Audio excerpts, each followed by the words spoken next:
right, so my guest today is a good friend of mine, Ryan Adams. Ryan, we're going to talk about a couple different subjects today. One being Buddhism.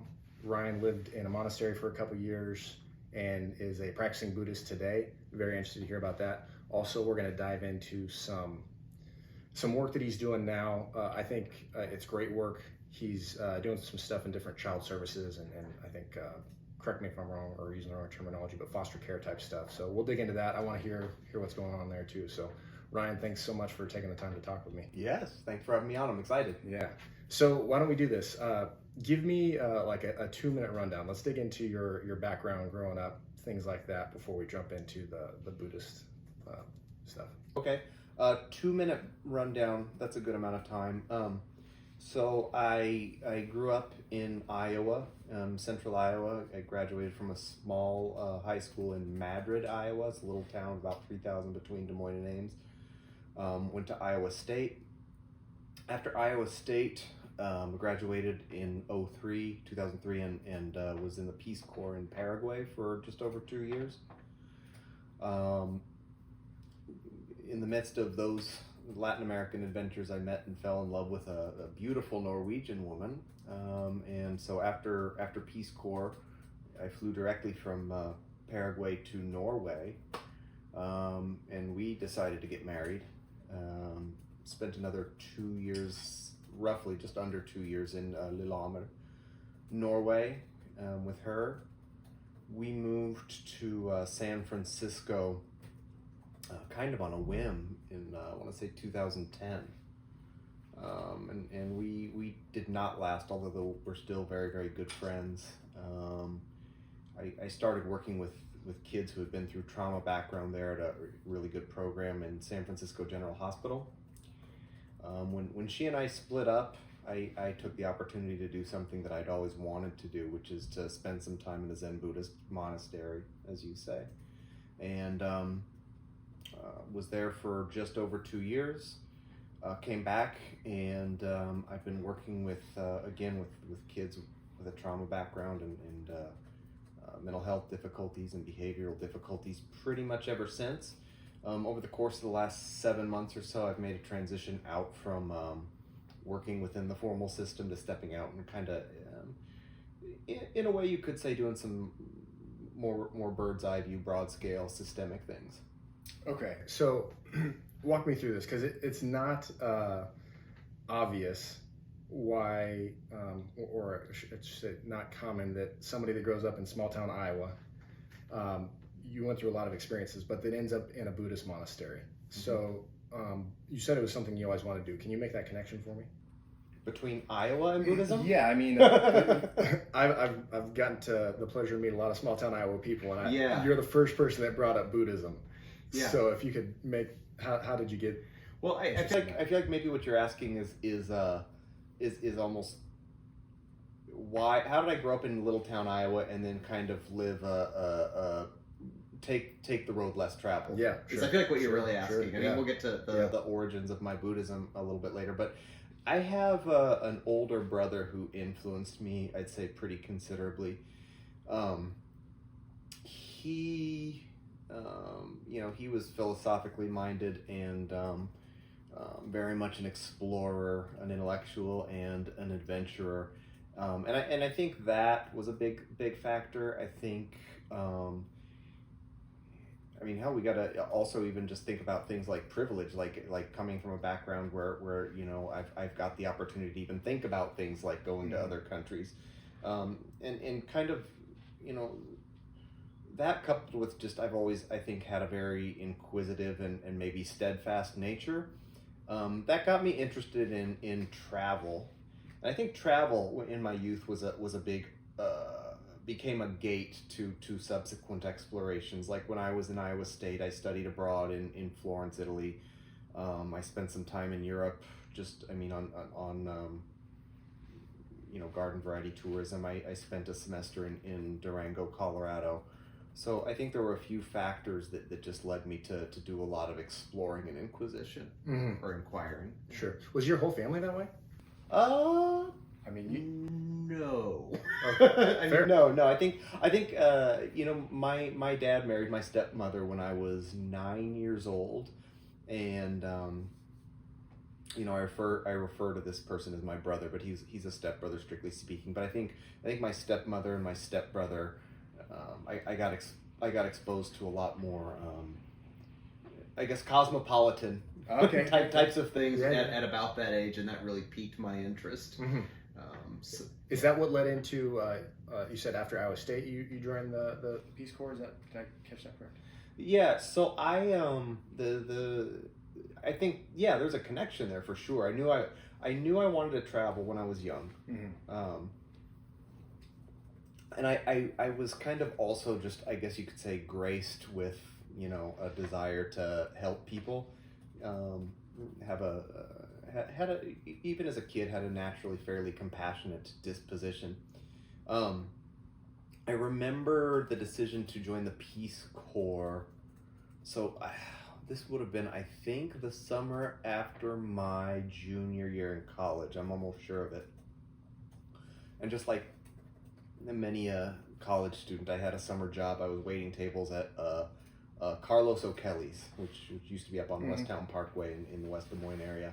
And we were back at my mom's house in Windsor Heights, sitting on the porch, fairly drunk, and just talking about stuff. And I got off on some rant about the amount of suffering there is in the world, and especially the developing world. And my friend said, well, if you do feel that way about it, you could join the Peace Corps when you're done with college. And pretty much just right then and there, I was like, oh, well, yeah, and then that's what I'll do. I'll join the Peace Corps. And I did, yeah. Well, yeah, I mean, I appreciate that. Your friend pointed out if you're that concerned about it, there's something you can do about it, and you did it. Yeah.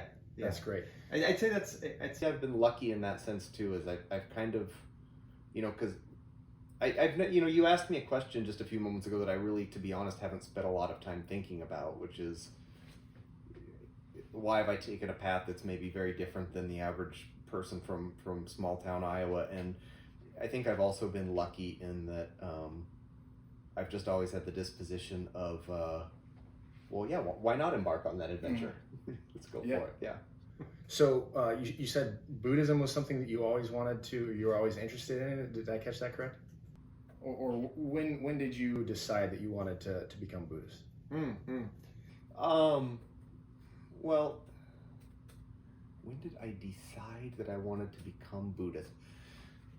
I don't know that I actually started to think of myself as a Buddhist until maybe about 10 years ago, something like that. Although the origins of that go back further, at least in my story. I had, and I don't think what I'm about to say is particularly uncommon for Westerners who wind up drawn to Buddhism or maybe Hinduism, but I had a pretty powerful psychedelic experience in Amsterdam when I was 19 years old. Hadn't even taken a huge dose of hallucinogenic mushrooms, but it was the first time I had done anything like that. And I remember having a really vivid experience where I would say everything about my surroundings was exactly the way that it always is. I wasn't seeing trails or hallucinations or anything like that. The only thing that changed was that the constant chatter of the mind quieted way down. So I was really present in the moment in a way that I hadn't experienced before at all. And I remember in that moment having this insight of like, there's when all of this chatter quiets down, there's a whole reality out there that's fascinating and I remember feeling fascinated that for a very short period of time I was not super preoccupied with myself, with the self. I had the insight of like, normally I just go around perceiving everything out there insofar as it pertains to this Ryan, this thing, and that's fine, but that's the word that kept coming up is that's very skewed. That's not objectively true. Anyway, so I had that experience, and I found it fascinating. I knew I had seen things more clearly then, than I tended to see them in my day-to-day walk-around experience. But it wasn't till I don't even remember, maybe a year or 2, 3 years later, that I bumped into a book called Be Here Now, by Ram Dass, who's a very well-known Western spiritual teacher. He passed away several years ago, but talked about how he had had those experiences and had begun studying what he referred to as the Dharma, and studied essentially how those types of experiences could be attained again and even maintained in the absence of substances. And I was like, oh, that's what I want. I want reality.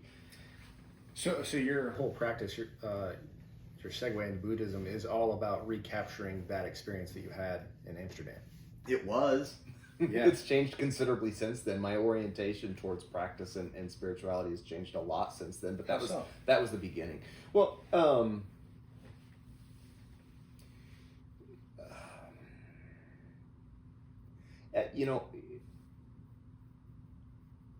I will, I still stand by what I said a moment ago, that I think that what I experienced in that moment was, if you'll pardon the expression, a purer experience of direct reality than what day-to-day experience tends to be, or at least tended to be for me prior to practice. And I would also go so far as to say I'm quite confident that there are very devoted practitioners who do dwell in what we would call nirvana on an ongoing basis. Naked reality with very, very little filtering of the ego. For me personally, especially subsequent to studying in the monastery, at one point it really dawned on me. I thought, in this world that I'm in, where there's so much suffering and so many people who are suffering so much more than myself, how can I make my own individual private liberation the most important thing? And so it seems selfish. Is that what you're saying? I would say yes. I think it does. I think it does. And so in that regard, I would consider myself a Mahayana Buddhist as opposed to a Theravada Buddhist. I mean, I'm not calling Theravada Buddhists selfish, but Mahayana Buddhism is a school in which we do practice and we do try to get closer and closer in touch with naked reality, but primarily as a means to relieve the suffering of the world. So a lot of questions I can take on that, but can we back out for just a second, and in simplest terms possible, can you explain what Buddhism is? That might be a simple question, but not to be trite, when I think of Buddhism, I think of a bald guy in some sort of a robe meditating. That's it. And I don't mean to be derogatory when I say that, but that's the image I have in my head. Can you explain what it is? Is it a religion? Is it a way of life? Is there core tenets? Is there a belief system? Give some context there. Well, how I guess it's going to depend on if you want the 2-minute snapshot or you really just want the penny tour or what. But I'll start with this. There's one of the real pioneers who brought Zen Buddhism to the West is a guy named Suzuki Roshi. He founded San Francisco Zen Center, which is in fact where I did my residential practice.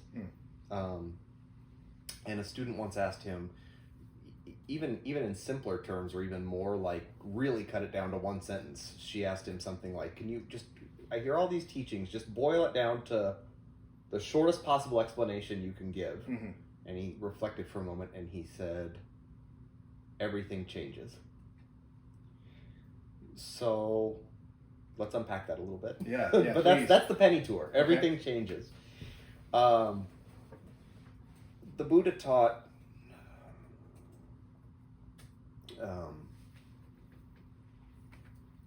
he essentially taught the following, that existence on earth, a lot of people I would say misrepresent one of his primary teachings. You hear a lot of people say that one of the Buddha's primary teachings is that life is suffering. And he didn't quite say that. what he did say, though, is that life on Earth involves a huge amount of stress and dissatisfaction. The next thing he taught was that there's a cause of that, and the cause that there's so much distress and stress and dissatisfaction, especially in the human condition, is that we are always trying to get things to be a certain way, make sure that our life circumstances are the way we want them to be, and that they stay the way we want them to be, that we keep things that we don't want at bay. I can relate. And that, yes, you were born into the human realm. And that we try to hold on to things that are the way that we want them to be. The problem is that almost all phenomena are entirely out of our control. You know, you could say that I've got a finite, really tiny portion of control. I can pick up this can and take a sip out of it. But the Buddha essentially taught that this endeavor to keep things to be a certain way in a universe in which everything changes is not only misguided, but is in fact the root of nearly all of our psychological suffering. And then, finally he taught, and there's a way out of that. And then there comes the methodology that he taught. So it's a posturing yourself to the world rather than trying to deal with the dissatisfaction, the stress in the world by control, by posturing yourself a different way through these teachings and letting things go, understanding things are change. And am I understanding that correct? I think so. Yeah. I mean, you hear even in really pop versions of Eastern teachings, you'll hear the catchphrase "let go," and that's more than just a catchphrase. The Buddha talked about attachments. The idea that I can only be satisfied if X, Y, and Z goes according to plan, my plan. Yeah. And those attachments are really the root of the suffering, and so letting go of them. So when I say that I'm quite confident there are people who have really fully liberated themselves, these would be people who have let go of all of their attachments. Okay. So is that, and maybe you just answered that question there, but is this a deeper spiritual something going on here, or is this surface level, like self-help, your life will be happier if you live this way type? Does that question make sense? Well, I think, there's a lot I could say about that.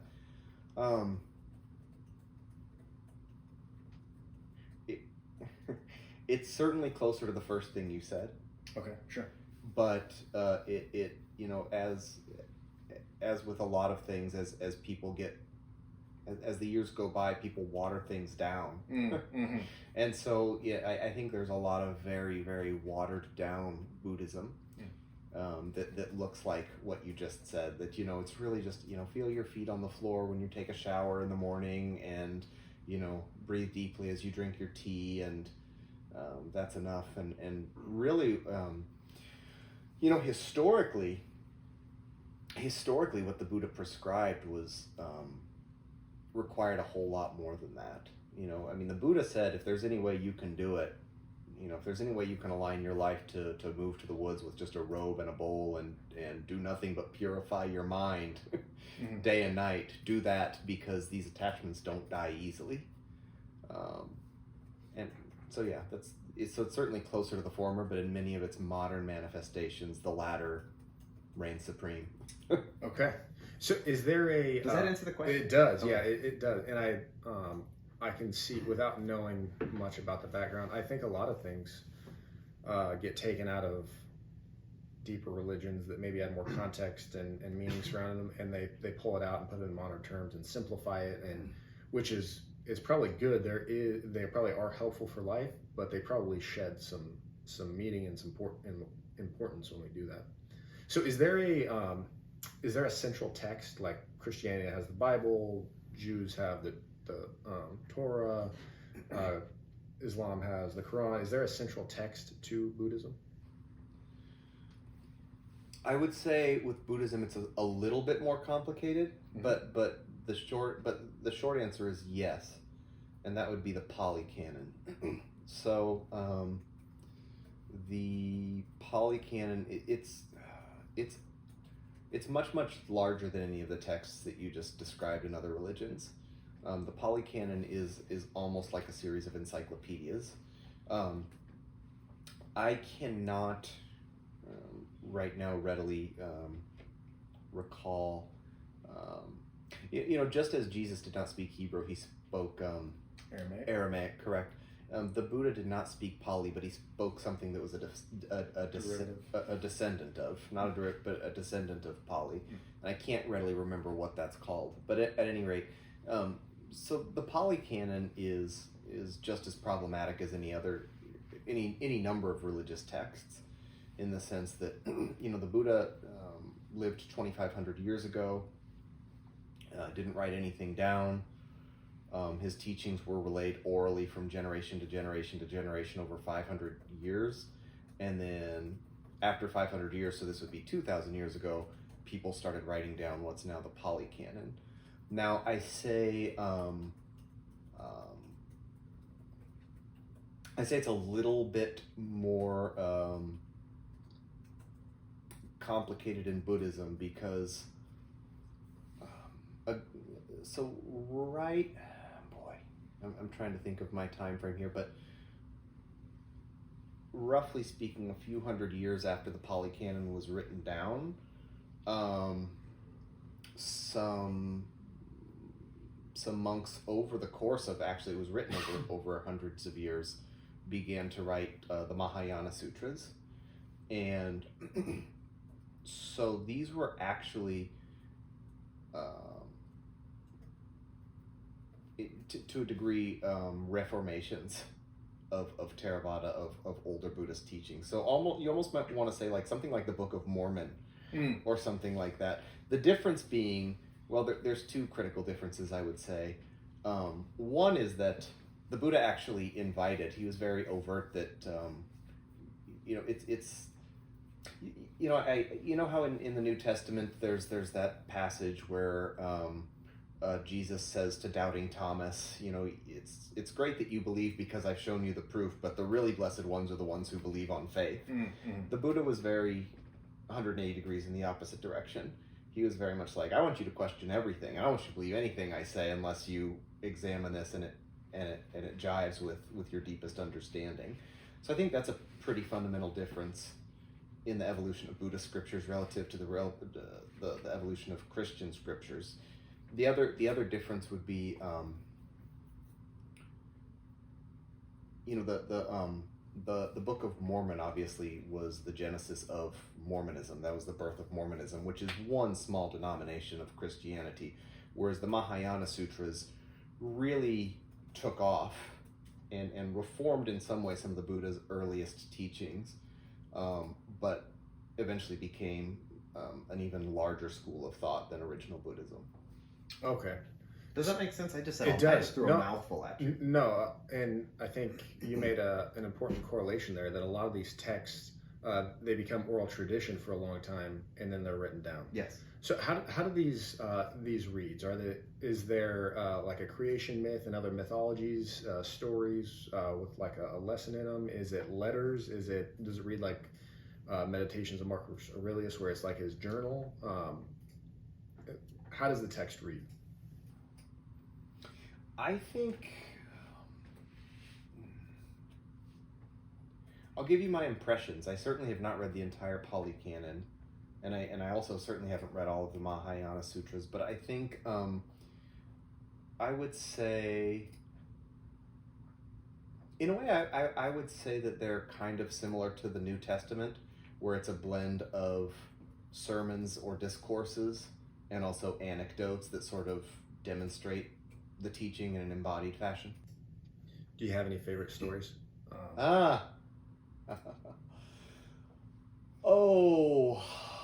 Favorite stories.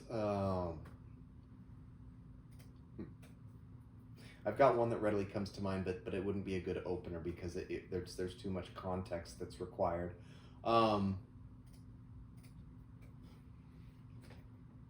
Favorite stories from the text. Well, you know what I think is a very telling story, and this goes back to the Pali Canon.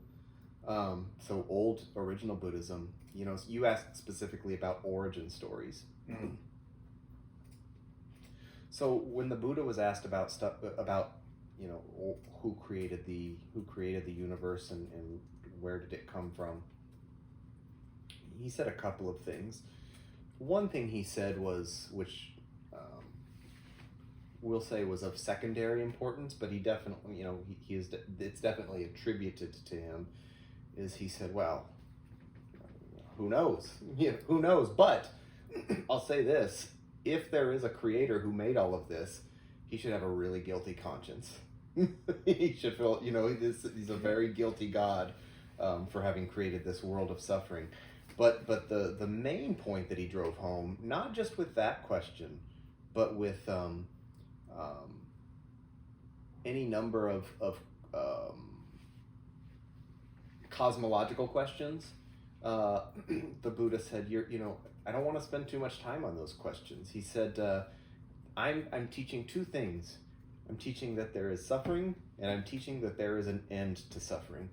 You all you monks want to spend all day talking about whether the saints are reborn or not, or whether God created the universe and whether God will destroy the universe. You know what it's like?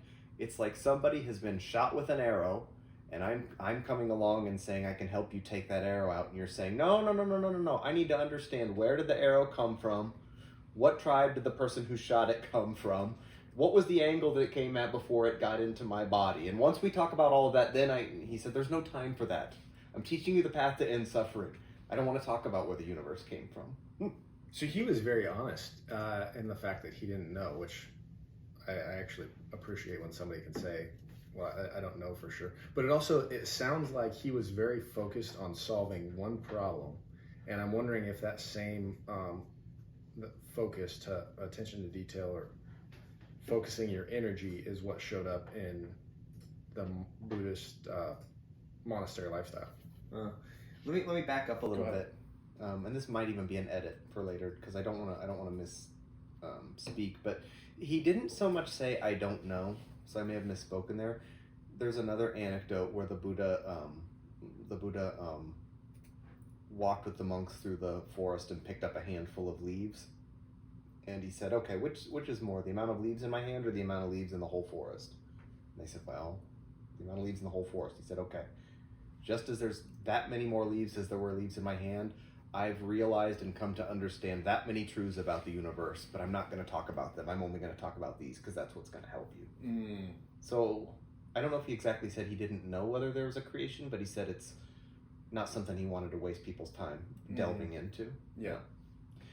And then your other question about focus. So I recently I read a book, or listened to a book by a former Hindu monk, and it wasn't a religious text by any means. He was just his message in the book was teaching people how to concentrate, and what he learned through living on a Hindu monastery. And I'm wondering if Buddhism has similar tenets, and the way you describe that story about, let's not worry about all this other stuff, I'm solving this one problem of teaching you how to get out of your suffering. Is that because he narrowed his focus because he knew that's, for lack of better words, how to achieve what he wanted in life was to focus on one thing? I see what you're saying. You know, I can't know, but my impression is, I would almost go so far to say my impression is he thought it was the only thing that mattered. Mm-hmm. There's a lot of suffering in life, and there doesn't need to be. So let's focus on that. Makes sense. So let's talk a little bit about your time in the monastery. What did we'll say a normal day look like for you there? Well, there was some variance depending on time of year, and strictly speaking, it was at San Francisco Zen Center, which is an outstanding place to practice Zen Buddhism. But they've actually got 3 different temples. One in the city in the Haight district of San Francisco. One in Marin County, which is closer to a monastery, but is more of like it's a residential temple, but it's not quite a full-on monastery. And then one being a full monastery in the Ventana woods. That's Tassajara, and I spent a total of just over 2 years at the latter of the two. So it was split between Green Gulch, which is the one in Marin, and Tassajara. So a typical day was we got up very early, about 4 in the morning. I'm out. No. Yeah, well, I have to confess, like, I thought that at some point, with the limitation of the amount of sleep you could get, I thought at some point my body would adapt, and it never did. I was almost always tired when I was in residential practice. So we would get up at 4 in the morning. There would be an hour-long meditation, and then there'd be a 10-minute walking meditation, and then there would be a 40-minute meditation, and then there would be about, 20-25 minutes of chanting. Then we would eat breakfast in a formal style called oryoki in the meditation hall in silence. Then we would have a very brief break. Then we would have study hall where we could choose whatever Dharma scripture we wanted to study, and we would study there for maybe, I don't remember, it was maybe 50 minutes. And then I think we had, from there we had like a very brief chore period. And then we would go back and do, if I'm not mistaken, 2 more meditations, either 1 or 2 more meditation sessions of about 40 to 50 minutes. Then we would have lunch again in the meditation hall. Then we would have exercise and rest for, I think we had something like 2 hours off, maybe just a little bit less than that. And then we would have a 3-hour work period. And then we would have 2 more meditation sessions, again of about 40 minutes before we would go to bed. No, it was lights out at just after 9 o'clock at night. So these, I think meditations, we mentioned earlier that a lot of things seem to lose some meaning over time. Today, I think meditation could mean box breathing. It could mean taking some time to relax. It could mean a gratitude, something or other. It could mean a lot of things. It could mean, reading a text and thinking about it. What does meditation mean there?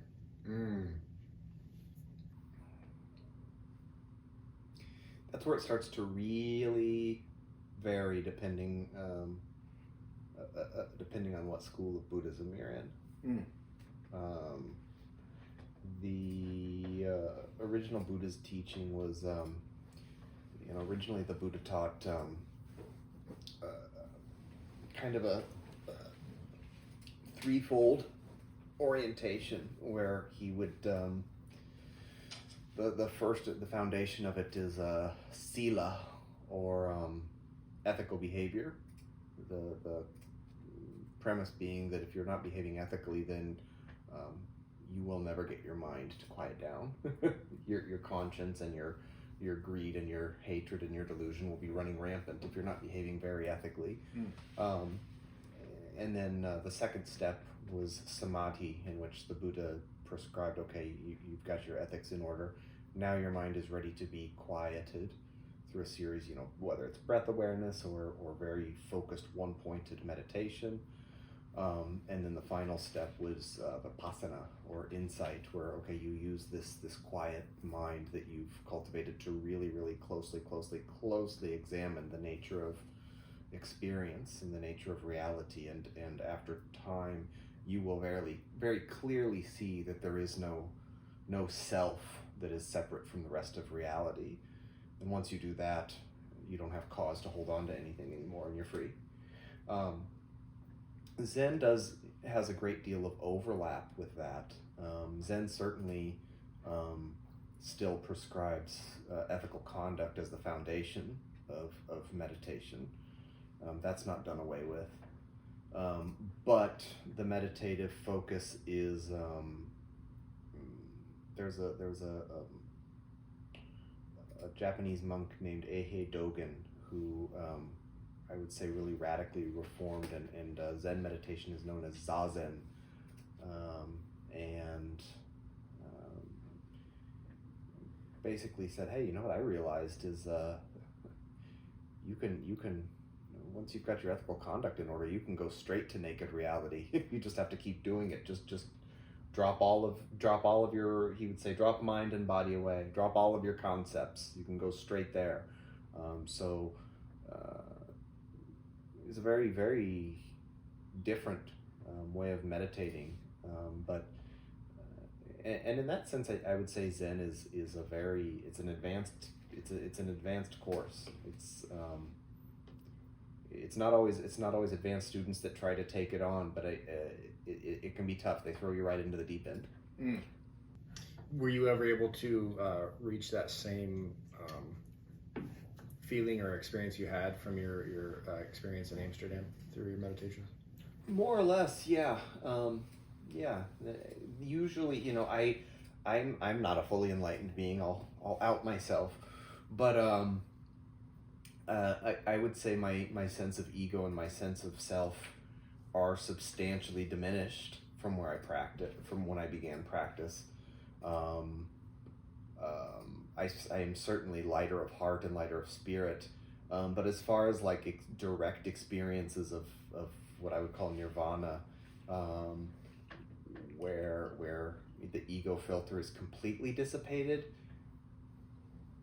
I don't know, under the influence of psychedelics or not, that I've ever completely experienced real full dissipation of the ego, but I think I've come fairly close, and it usually does not last very long. But the short answer is yes. Okay. Can you explain what enlightenment is? There's a lot of these terms that are thrown around. I've heard before. I've always kind of wondered, what does that mean? What is enlightenment? Well, you know, you're also going to get very I'll answer that. I'll answer that to the best of my ability, but I want to take a step back to the ethical conduct, because, you know, I want to be clear that, like, it's especially since we're talking about Buddhism in the context of you know, psychedelics as a gateway to Dharma, and I want to point out that one of the Buddhist precepts, and people practice with it in various ways, some in absolute ways, some in less absolute ways, but one of the Buddhist precepts that Westerners have a harder time with is giving up intoxicants. And so even though that was something that showed me a glimpse of naked reality, it's you know, not using drugs is how I roll, you know, including alcohol. So that's the idea being that you know, if you're adding, you know, alcohol or marijuana to your mind, it's not necessarily that you're doing evil, it's not necessarily that you're sinning, but you are adding yet another layer of clouds. So it's harder to examine what's really going on. So what is enlightenment? I think the short answer is seeing things as they are, as opposed to the way that our conditioned mind sees them. I heard a really great Zen master once say, you know, it can happen one of two ways. Either you see very, very clearly that there is no separate self, and that leads you to let go of everything, or you gradually let go of everything, and that leads you to see that there is no separate self. I mean, it's something, you know, you'll hear Sam Harris, for instance, talk about this on his podcast or in his writings, but it's, to some degree, it's something that anybody can start to get a glimmer of. You know, what am I really, really, really perceiving if I break it down to a nitty-gritty? You know, there's visual input, there's auditory input, there's olfactory input, there's tactile input, Which of the 5 senses am I leaving out? I said olfactory. Oh yeah, what are we missing?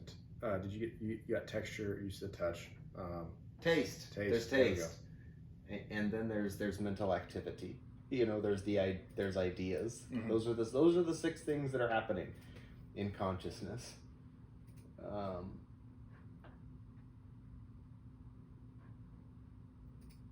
These are just empty phenomena that are doing their thing.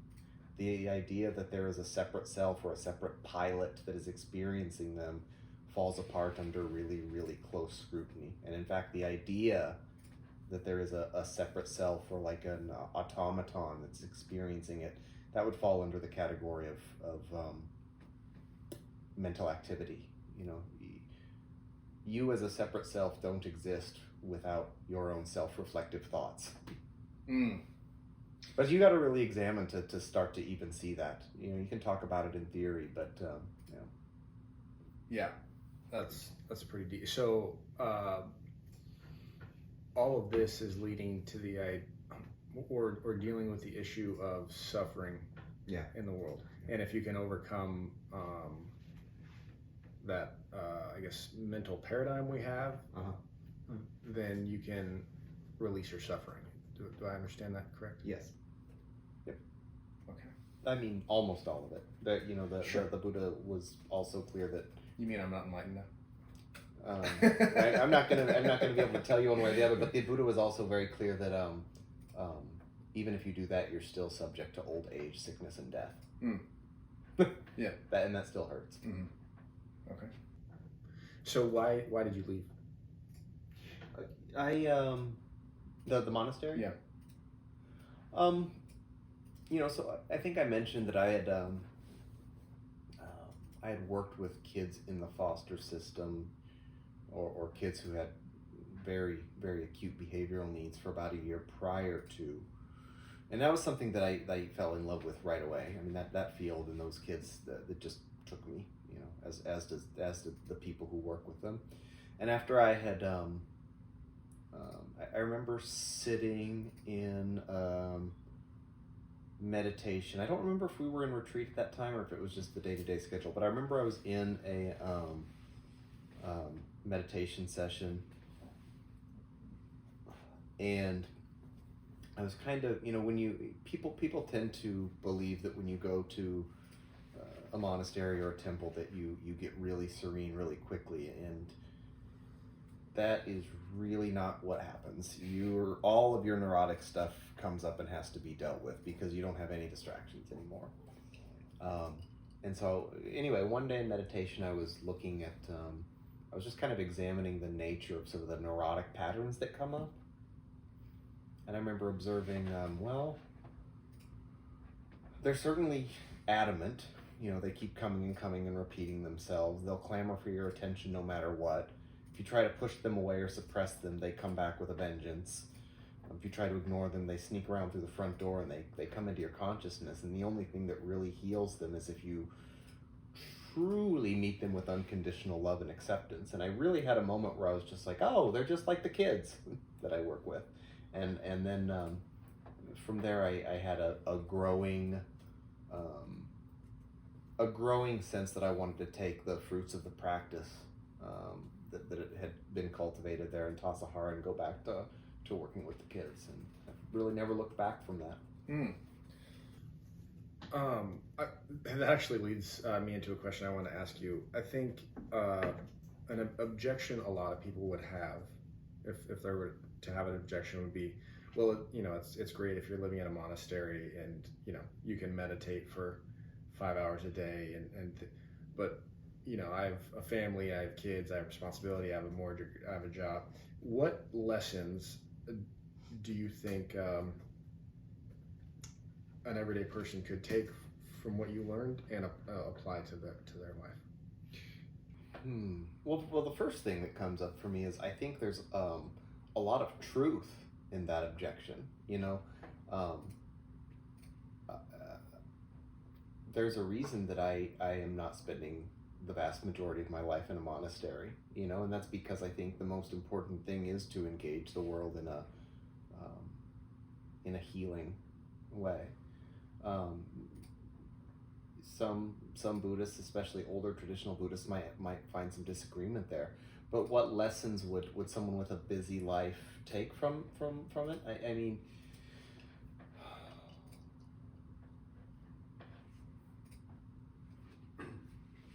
you'll suffer a lot less if you put other people's well-being ahead of your own. That might sound counterproductive, but it's true.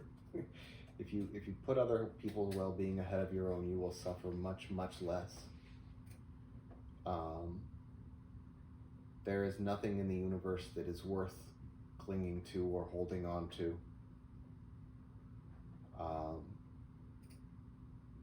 And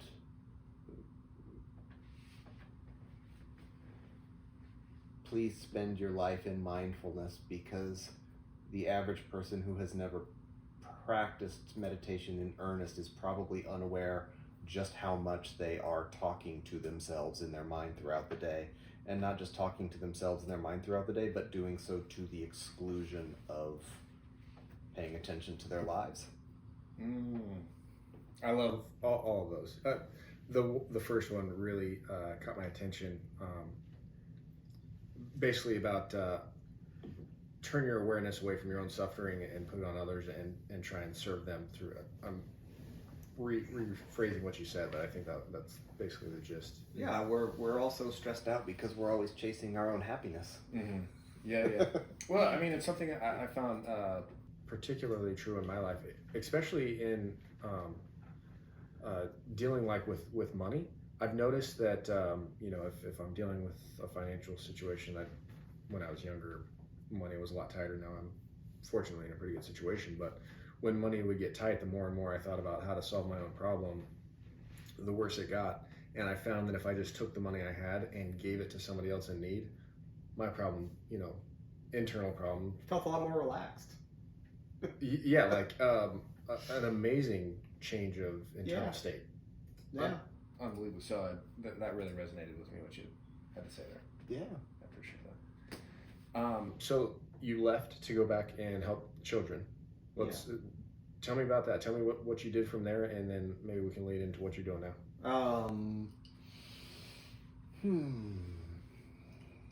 So the agency that I worked for in Northern California, its motto was unconditional care. The person who founded the agency, his backstory was he had worked in the field in his younger years in the 80s, I believe, and was horrified to see how frequently residential programs, would take kids to help them with a given behavioral problem, whether it's aggression, whether it's elopement, whether it's drug use, and then kick them out when they exhibit that behavior enough. So the guiding philosophy of this agency was, at least in its founding years, was we will take any kid no matter how challenging, and we will not kick them out no matter what. And I was still pretty young when I left the monastery. This would have been, I was in my early 30s, somewhere thereabouts. And so I was very gung-ho about that, and I think there was a really truly a blend of altruism and savior complex that led to that gung-ho-ness. But I really loved this notion of we're there for this kid or these kids no matter what they do, we're going to show up with healing hands. And that doesn't mean we don't hold them accountable. That doesn't mean we're not firm with them when we need to, but it does mean we're not going to give up on them under any circumstances whatsoever.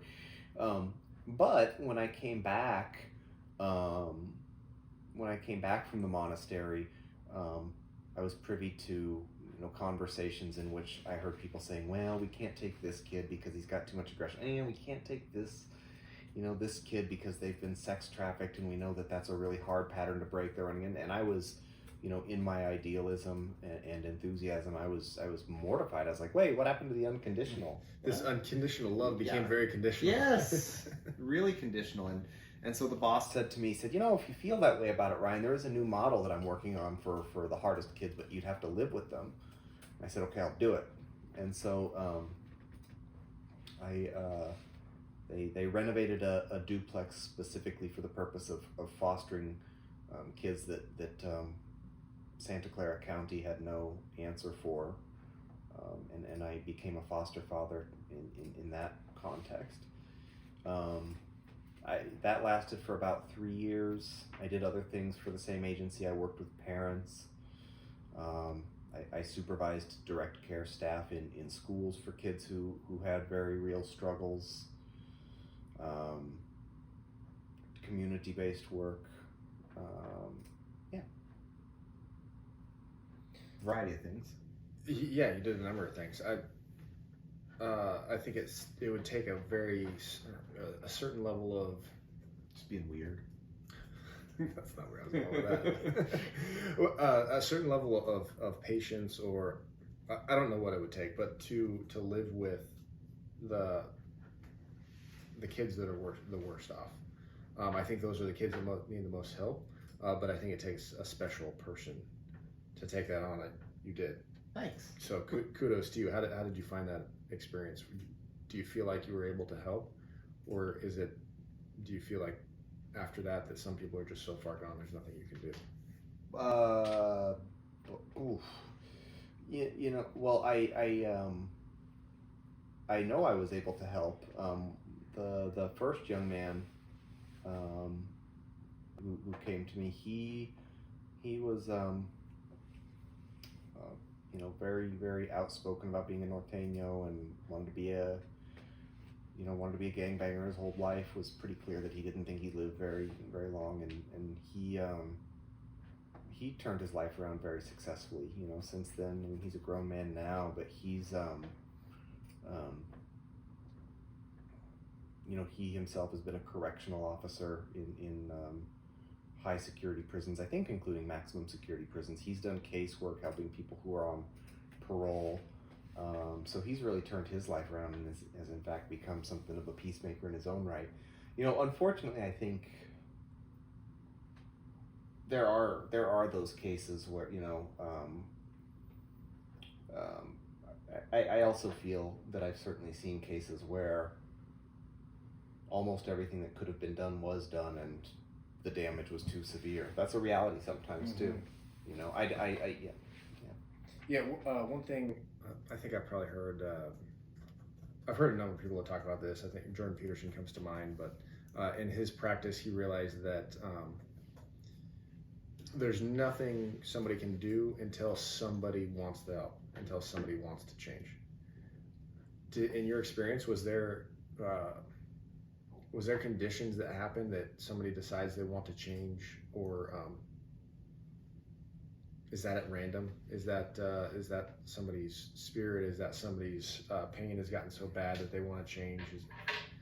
I'm interested why some people want better and some people don't. Does that make sense?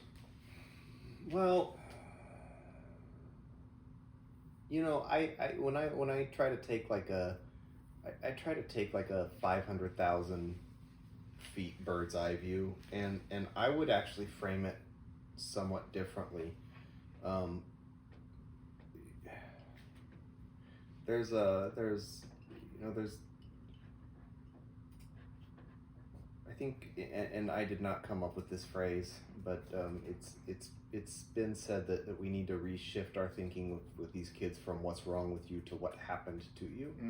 And from that 500,000 foot bird's eye view vantage point, I guess it's less a matter of kids who want to get better versus kids who don't want to get better, and more just a matter of kids who have been traumatized to a point where the healing just isn't going to happen. I mean, it can happen to a degree, but to where being an independent member of society is not going to happen, versus those who maybe have experienced a little bit less. But I mean, it's the devil's in the details there. That's a very nuanced question. There are of course questions of temperament and personality, and or how much support does a child have around her? How much support does a child have around him? Yeah. I think that's a terrific point you made. You said rather than, what's wrong with you? How can we fix you? It's what happened to you. And I think there's a great deal of, call it healing or trust or progress, whatever you want to call it, that can be made just by taking the time to understand somebody. You can cultivate a lot of trust, and I think you can inspire a lot of change. Whereas if you go in with the attitude of I'm going to fix you, there's no trust there. Yes. Yeah. That's interesting to hear you say that, because when I was newer to supervising in Fremont, California, when I was training newer staff, one of the things I would routinely tell them very early on in the training process was, the way to talk to the kids is talk to them the same way you would talk to anyone you're not trying to fix. Yeah, that's perfect. Beautiful. So let's talk about the project you're working on now before we wrap this thing up. I want to hear what's going on. What are the details? What's happening? So it's actually, you may not even be fully aware of how good of a segue you just laid out for me, because I think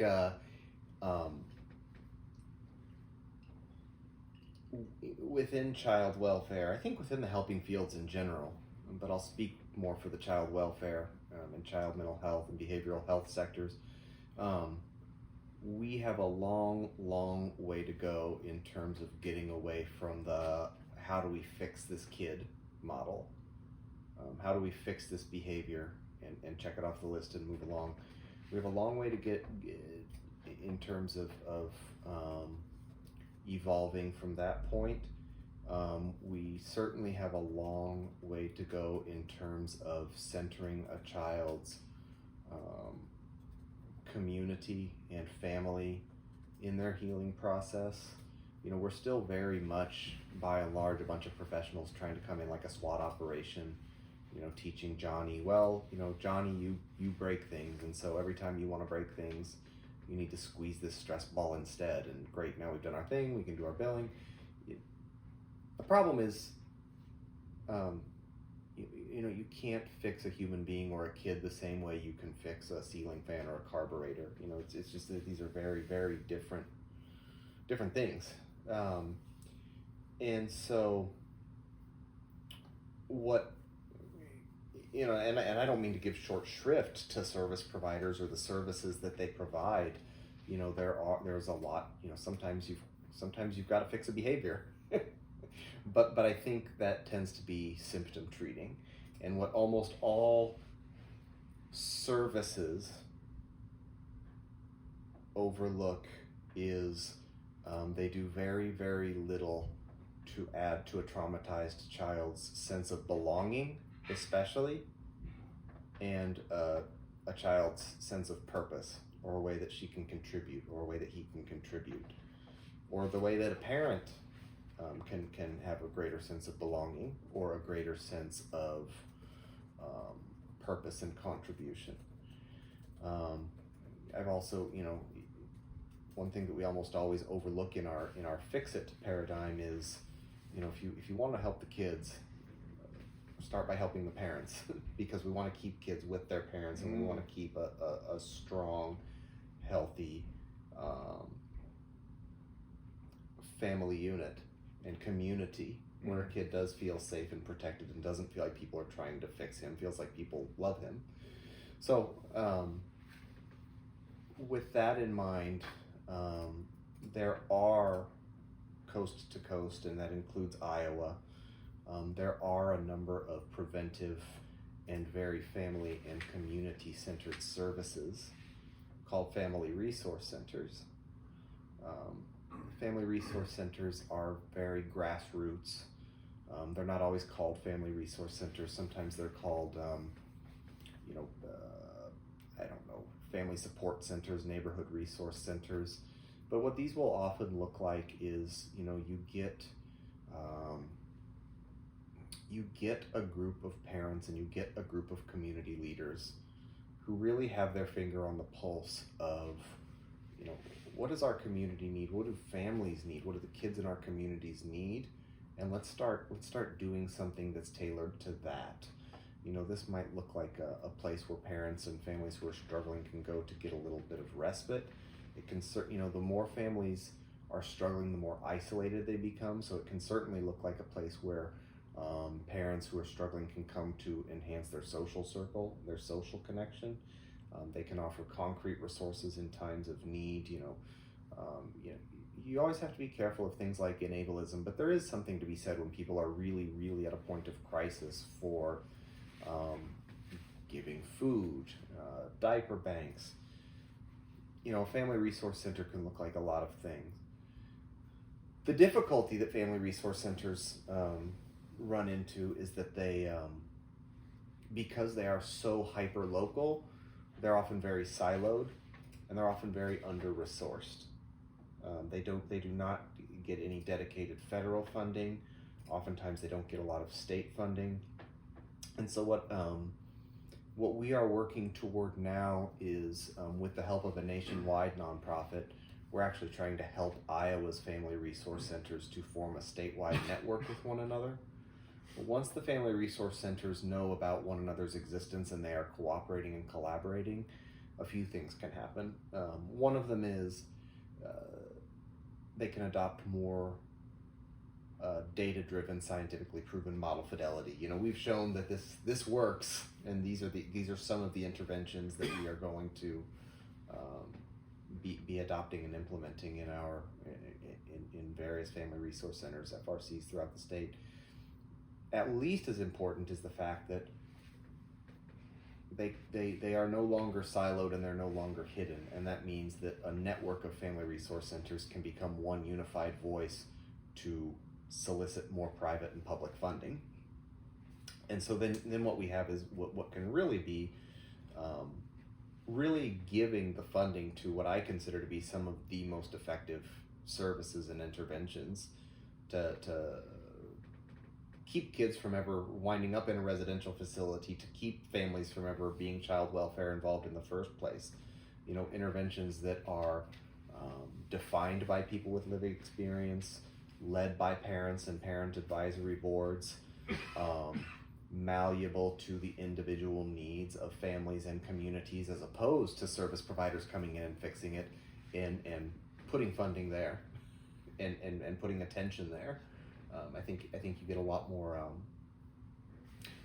healing and a lot less fixing that way. So if I'm understanding this right, it sounds like you're going upstream from, instead of waiting until the kids had been through the trauma, you're going upstream. You're helping the family so that situation hopefully doesn't occur. Not only that, you are connecting a lot of these resource centers so you can kind of do this at scale to bolster what's going on. Am I understanding this correctly? I really like the way that you said upstream, because that's exactly true. You know, I really, anytime I can prevent, or anytime we can prevent a child from being removed from their family and put into foster care, that's a huge success. So, I mean, the data are in, you know, the proof is in the pudding, and the science is very clear that once kids are removed from their families and put into foster care, they do not do well. So yes, strong yes to the upstream, also a strong yes to the scaling. The only thing I would say is, you know, we're not there yet. This is an early scale initiative, but we've got a lot of the right people on board, and it's picking up momentum fairly quickly. But we're not there yet. Mm-hmm. So my understanding of systems is when things are small and siloed, you have the benefit of autonomy, but you lack a big support. When you have a big network of things, you know, the larger the scale, you have more support, you have more resources, you have more access to more information. Things can come bureaucratic. Yes. We don't need to dive into your whole business plan, but are you doing things to hopefully mitigate and maybe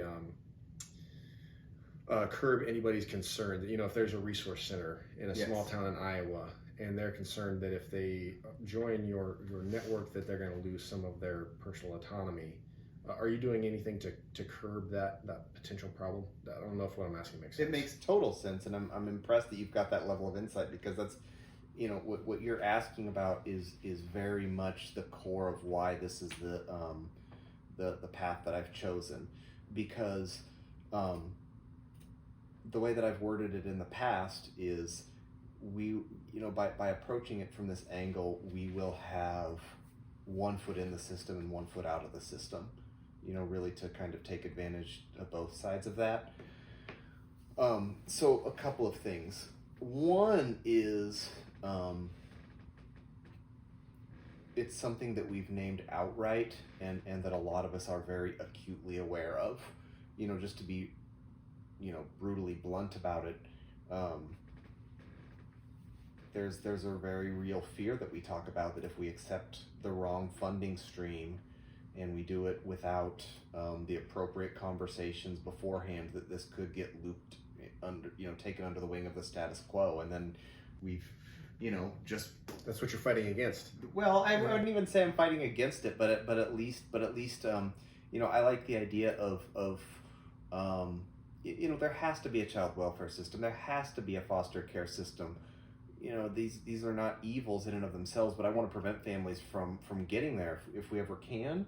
So, I prefer something that's going to be upstream from it, as you say, but I don't, if we accept the wrong funds at the wrong time without appropriate planning, all we've done is tossed more gears into the same machine.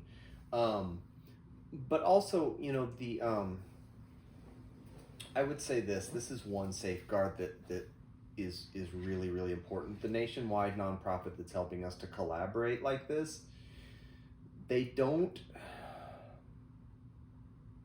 have standards. They have 5 standards, and please don't ask me to say all of them right now, because I probably could, but you'd have to edit out a lot of hemming and hawing. But in other words, what they have are guiding principles, and they are data driven, and they are scientifically backed, but guiding principles are not the same thing as airtight, rigid rules. And so I have a lot of faith in the National Family Support Network, because I've had these conversations with their founder and their executive director about precisely this, about making sure that what we are offering to these resource centers is recognition, strength in members, and guiding principles, but not assimilation. Sure. Okay. So we've been at this a little over an hour, kind of as we wrap this up. Did you say the name of your network here? Did I miss that? Right.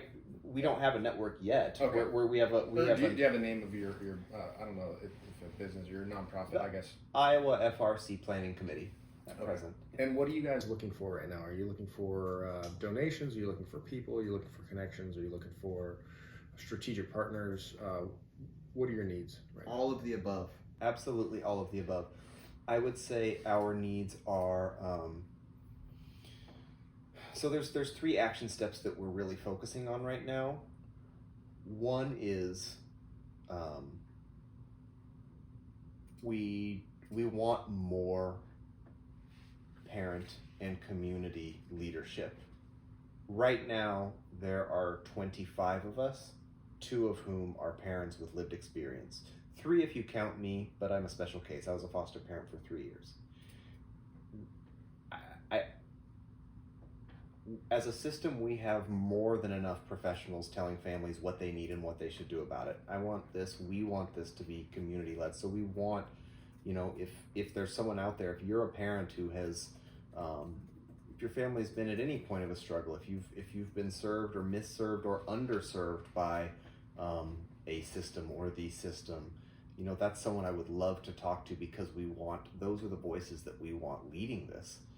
That's one thing, 2 is we are in just beginning the process of identifying as many family resource centers as possible in the state of Iowa. And that's a process in and of itself, because we can't invite these resource centers to network if we don't know who they are. and there's a lot of them out there, but there's many, many, many that we've not identified. And then third is we are, yes, looking into prospective funding. That's the action step that I want to be the most judicious about for some of the reasons that we just identified. So, we're not at a point where we're ready to start asking people for, start asking systems or foundations for money or donations. But we certainly want to be on their radar. And we would certainly love to have someone from philanthropy at the table as a guide and for people to be aware of us. So we're certainly data gathering on the fundraising portion as well. How can somebody reach out to you if any of the things you just talked about? Yeah, they can reach out to me directly. They can. My email is iam at readams.org. So iam@readams.org. My phone number, I've got no problem giving it to your audience, is 515-217-7676. So reaching out to me in any way, shape, or form, I'd have no difficulty letting people know how they could be of support.